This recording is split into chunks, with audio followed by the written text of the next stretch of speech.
You can grab it by the arms here. And how's it going? It's Lucas Weber here with Ag Business and Crop, and today I got the XAG P100 Pro with me again. And aside from how many acres an hour reliably and realistically we can do, I've seen personally 50 plus acres on average done. It's an outstanding workhorse of a drone. It's incomparable to anything else I've seen. Going to be such a durable drone to work with and being able to withstand harsh conditions. So a simple fact of this, you can grab it by the arms here and you're not gonna be breaking anything too quickly, right? Like, it's a solid drone to work with. Like, looking at these blades, if you torque these blades a little bit, right, they're not gonna fail or break too easily. Another thing, these atomizers down below, they're on rubber parts, so if you accidentally kick it, okay, not a big deal. It's gonna withstand typical conditions.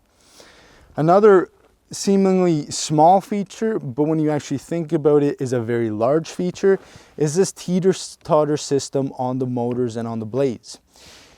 What this is doing, it's relieving tension and pressure on the internal bearings of the motor.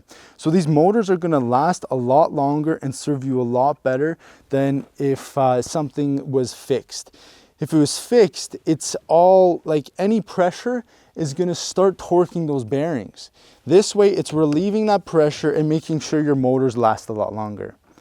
A few other things I want to mention is our peristaltic pumps or squeeze pumps on the spraying module. It's a very simple system to work with, but it's reliable and it's very accurate, being able to push through low to high density products and material. Other things you can see visually on the drone, these strong large arms and the frame, it's made out of some sort of aluminum composite, so it's being light but also very durable.